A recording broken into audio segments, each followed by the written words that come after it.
If you believe that your thoughts have something to do with your destiny, like any great leader in history understands that. Everything that you do in your life, you have to have a thought before you initiate an action, right? So if you keep thinking the same thoughts, and those thoughts begin to fire certain circuits in your brain, the nerve cells that fire together wire together. So all of a sudden you start getting hardwired. And those are the thoughts that you can think the easiest.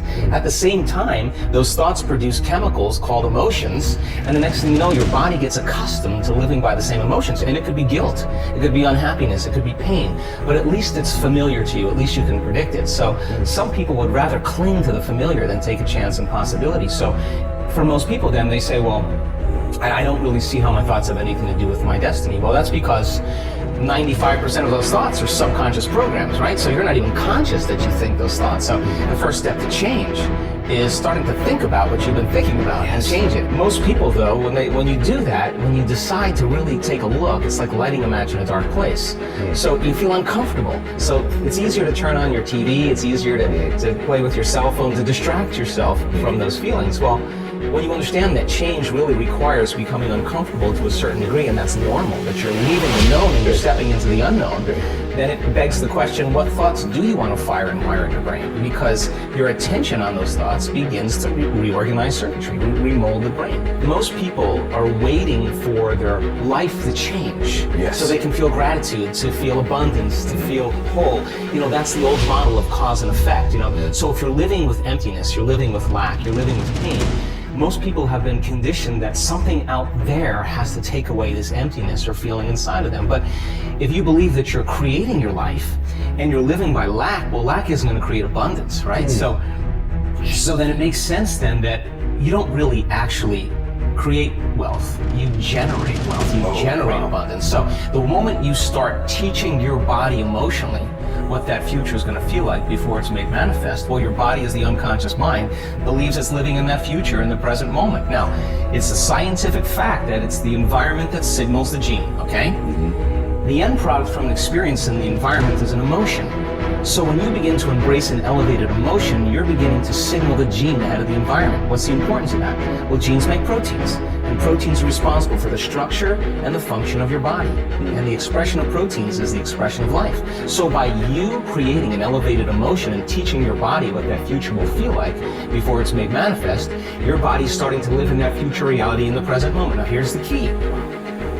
If you were able to become familiar with gratitude, become familiar with wholeness, become familiar with abundance, to become familiar with freedom, and you're able to generate those chemicals every single day, more than likely you would be walking around feeling like your future has already happened, and you would no longer be looking for it to happen. You would already feel like it has happened. Now, what is the importance of that? Well, you're literally becoming somebody else. So you're leaving your lack, you're leaving your guilt, you're leaving your emptiness behind. So your personality, literally, Ed, is made up of how you think, how you act, and how you feel. And how you think, how you act, and how you feel is your personality, and your personality is intimately connected to your personal reality, your life. So then if you want to change your life, your personal reality, you got to change your personality. And here we go again. You got to start becoming conscious of your unconscious thoughts. You got to start noticing how you act, how you speak. You got to pay attention to how you're feeling. Some people would live in guilt their whole entire life and don't even know it's guilt, because at least it feels like that. So then when you start doing that, you begin to objectify your subjective self. So then when you begin to make small changes, back to thought, a new thought should lead to a new choice. A new choice should lead to a new behavior. A new behavior should create a new experience, and a new experience should create a new emotion. And that new emotion is teaching your body chemically to understand what your mind has intellectually understood. Now your body is embodying the truth, right? So then the new emotion should inspire new thoughts, and that's called evolution. So how do we get stuck? It's really simple. The stronger the emotion you feel from some event in your life, be it a betrayal or a trauma or whatever, the more altered you feel inside of you, the more you pay attention to the cause outside of you. So the brain takes a snapshot. It freezes an image and embosses that pattern neurologically in the brain. That's called a memory. So we create long-term memories from strong emotional events. Because of the size of our enormous forebrain, the privilege of being a human being is that we can make thought more real than anything else. And that's how the placebo works. To see how the process unfolds, it's vital to examine and review three key elements: conditioning, expectation, and meaning. As you'll see, these three concepts all seem to work together in orchestrating the placebo response. I will explain conditioning, the first element. To recap, conditioning happens when we associate a past memory. For example, taking an aspirin with a physiological change, getting rid of a headache, because we've experienced it so many times. Think about it like this. If you notice that you have a headache, essentially you become aware of a physiological change in your inner environment. You're feeling pain. The next thing you automatically do is look for something in your outer world. In this case, an aspirin. To create a change in your inner world, we could say it was your internal state, being in pain. That prompted you to think about some past choice you made, action you took, or experience you had in your external reality that changed how you were feeling. Taking an aspirin and getting relief. Thus, the stimulus, or cue, from the outer environment, called the aspirin, creates a specific experience. When that experience produces a physiological response or reward, it changes your internal environment. The moment you notice a change in your inner environment, you pay attention to what it was in your outer environment that caused the change. That event, or something outside of you changes something inside of you, is called an associative memory. If we keep repeating the process over and over again, by association, the outer stimulus can become so strong or enforced that we can replace the aspirin for a sugar pill that looks like an aspirin, and it will produce an automatic inner response, lessening the pain of the headache. That's one way the placebo works. Expectation, the second element, comes into play when we have reason to anticipate a different outcome. So, for example, if we have chronic pain from arthritis and get a new medication from the doctor who enthusiastically explains to us that it's supposed to alleviate our pain, we accept his suggestion and expect that when we take this new medication, something different will happen. We won't be in pain anymore. Then, in effect, our doctor has influenced our level of suggestibility. Once we become more suggestible, we're naturally associating something outside of ourselves. The new medication with the selection of a different possibility, being pain-free. In our minds, we are picking a different future potential and hoping, anticipating, and expecting that we'll get that different result. If we emotionally accept and then embrace that new outcome we've selected, and the intensity of our emotion is great enough, our brains and our bodies won't know the difference between imagining that we've changed our state of being to being pain-free and the actual event that caused the change to a new state of being to the brain and the body. They are the same. Consequently, the brain fires the same neural circuits as it would if our state had changed. If the drug worked to relieve the pain, while it releases similar chemicals into the body, what we're expecting to be pain-free then actually happens, because the brain and the body create the perfect pharmacy to alter our internal conditioning. We are now in a new state of being, that is, the mind and body are working as one. We're that powerful. Assigning meaning, the third element to a placebo, helps it work. Because when we give an action new meaning, then we have added intention behind it. In other words, when we learn and understand something new, we put more of our conscious, purposeful energy into it. So, for example, the hotel maids, once the maids understood how much physical exercise they were doing every day just by performing their jobs, as well as the benefits of that exercise, they assigned more meaning to those actions. They weren't just vacuuming, scrubbing, and mopping. They realized they were working their muscles, increasing their strength and burning calories, because the vacuuming, scrubbing, and mopping had more meaning after the researchers educated them about the physical advantages of exercise. The maids' intention, or aim as they worked, wasn't just to complete their tasks. It was also to get physical exercise and become healthier. And that's exactly what happened. The members of the control group didn't assign the same meaning to their tasks because they didn't know that what they were doing was beneficial to their health. So they also didn't receive the same benefits, even though they were performing exactly the same actions. The placebo works the same way. The more you believe that a particular substance procedure or surgery will work me, because you've been educated about its benefits. The better your chances of responding to the thought of improving your health and getting better. In other words, if you place more meaning behind a possible experience with the person, place, or thing in your external environment in order to change your internal environment, you're more likely to be successful at intentionally changing your inner state by thought alone. In addition, the more you can accept a new outcome related to your health, because you've been educated about the possible rewards of what you're doing, the clearer the model you're creating in your own mind. And so the better you'll be at priming your brain and your body to replicate exactly that. Simply said, the more you believe in the cause, the better the effect. Here's an example that will pull all of this together. I'm intentionally choosing a negative event because these types of events tend to keep us limited, whereas more successful, empowering, and uplifting events usually help us create a better future. So let's say that you had a horrific past experience with public speaking that scarred you emotionally. Feel free to substitute any emotionally scarring experience of your choice here. Because of that experience, fear standing up to talk in front of a group of people. It makes you feel insecure, anxious, and anything but confident. Just thinking about looking out over a meeting room of even 20 people causes your throat to close up, your hands to go cold and clammy, your heart to race, your face and neck to flush, your stomach to twist, and your brain to freeze. All of these reactions come under the jurisdiction of your autonomic nervous system, the nervous system that functions subconsciously, below your conscious control. Think of autonomic as automatic. It's the part of the nervous system that regulates digestion, hormones, circulation, body temperature, and so on without your having any conscious control over them. You can't decide to change your heart rate, alter blood flow to your extremities to cool them off, heat up your face and neck, change the metabolic secretions of your digestive enzymes, or shut off millions of nerve cells from firing on command. Try as you might to consciously change any one of these functions, you'll probably find that you won't be able to do it.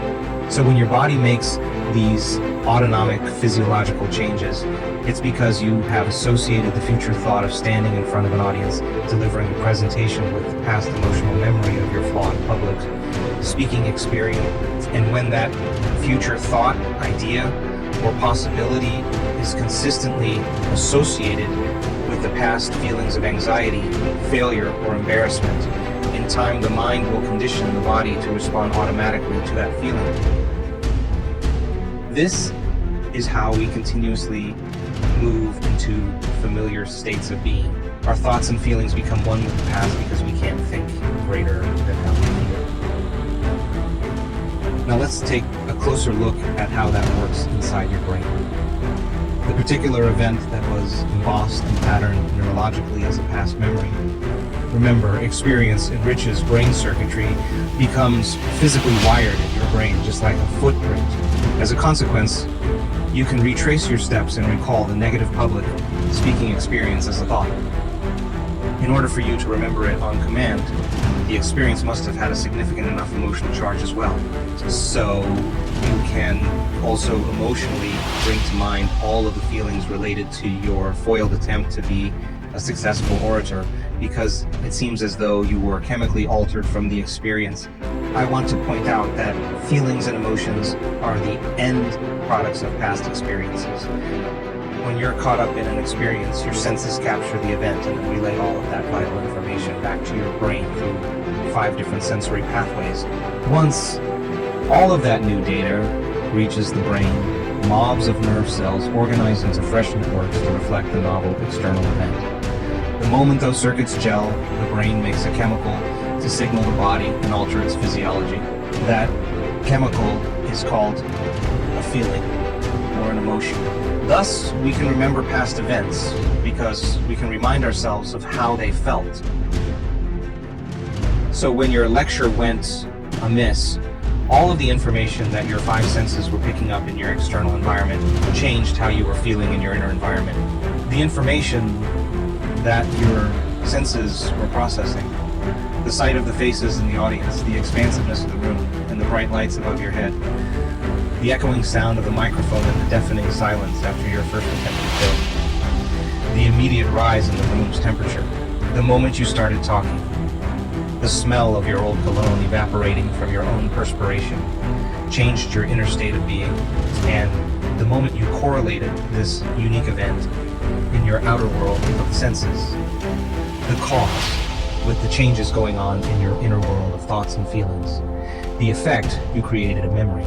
You associated a cause with an effect, and your own conditioning process began. So, after the self-inflicted torture of that day, which fortunately ended with no rotten fruits or vegetables being thrown in your direction, you drove home. On the ride, you kept recalling the event over and over again. And to varying degrees, every time you reminded yourself, which is exactly that, reproducing the same level of mind, of your experience, you produced the same chemical changes in your brain and body. In a sense, you repeatedly reaffirmed the past and continued the conditioning process further. Because your body acts as your unconscious mind, it didn't know the difference between the actual events in your life that created the emotional state and the emotions you created by thought alone when you remembered the event. Your body believed that it was living in the same experience over and over again, even though you were actually alone in the comfort of your car. And the body responded physiologically as though you were indeed reliving that experience in the present time, as you fired and wired the circuits in your brain that were derived from the thoughts related to that experience. You were physically maintaining the synaptic connections, and you were now creating even more lasting connections within those networks. You were creating a long-term memory. Once you arrived home, you told your partner, your friends, and maybe even your mother about the events of that day. As you described the trauma in grievous detail, you were working yourself into an emotional froth. As you also relived the emotions of the incident, you chemically conditioned your body to the day's past event. You physiologically trained your body to become your personal history, subconsciously, unconsciously, and automatically. In the days that followed, you were moody. People couldn't help noticing this, and every time someone asked you what's wrong, you just couldn't resist. You opportunistically took them up on the invitation to become more addicted to the rush of chemistry from your past. The mood created from that experience was just one long emotional reaction lasting for days. When weeks of feeling the same way every time you remembered the event turned into months, even years, it became a prolonged emotional reaction. It's now not only a part of your temperament, character, and nature, but also your personality. It's who you are. If someone else asks you to talk in front of a group again, you automatically cringe, shrink, and become anxious. Your external environment is controlling your internal environment, and you're unable to be greater than it, as you expect the thought that your future, a public speaking opening, will be more like the feeling of your past, unlivable torment. Just like magic, your body, as the mind, automatically and subconsciously responds. Try as you might, it seems as if your conscious mind can gain no control over it. In a matter of seconds, a host of conditioned responses from your brain and body's own pharmacy manifest. Profuse sweating, dry mouth, weak knees, nausea, dizziness, shortness of breath, and uncontrollable fatigue. All from a single thought that changes your physiology. Sounds like the placebo to me. If you could, you'd turn down the opportunity to do the talk, saying something like, I am not a public speaker, I am insecure in front of people. I am a bad presenter, I am too afraid to talk in front of large audiences. Whenever you say, what you are declaring is that your mind and body are aligned to a future, or that your thoughts and feelings are one with your destiny. You're reinforcing a memorized state of being. If by chance you then ask why you chose to be defined by your past, as well as your own limitation, I'm certain that you tell a story equal to your past memories and emotions. Affirming yourself to be that way, you probably even embellish it a little. From a biological level, what you'd really be proclaiming is that you were altered physically, chemically, and emotionally from that event several years ago and haven't changed much since then. You've chosen to be defined by your own limitation. In this example, one could say that you're enslaved by your body because it has now become the mind. You're trapped by the conditions in your environment because the experience of people and things at a certain place and time are influencing how you think, act, and feel, and you're lost in time. Because by living in the past and anticipating the same future, your mind and body are never in the present moment. So in order to change your current state of being, you'd have to be greater than these three elements: your body, your environment, and time. The placebo is created from three elements: conditioning, expectation, and meaning. You can now see that you are your own placebo. Why? Because all three elements come into play in the previous example. First, like a talented animal trainer, you've conditioned your body into a subconscious state of being, mind and body. Your thoughts and feelings have merged, and your body has now been programmed to automatically, biologically, and physiologically be the mind by follow-up. And anytime a stimulus from your external environment is presented to you, like an opportunity to teach, you've conditioned your body just as Pavlov conditioned his dogs to subconsciously and automatically respond to the mind of the past experience. Since most of the placebo studies show that a single thought could activate the body's autonomic nervous system and produce significant physiological changes, then you're regulating your internal world by simply associating a thought with an emotion. All of your subconscious autonomic systems are being reinforced neurochemically by the familiar feelings and bodily sensations related to your fear. And your biology perfectly reflects it. Second, if your expectation is that your future will be like your past, then you are not only thinking in the past, but also selecting a known future based only on your past and emotionally embracing that event into your body, as the unconscious mind believes that it's living in that future in the present moment. All of your attention is on a known, predictable reality, which causes you to limit any new choices, behaviors, experiences, and emotions.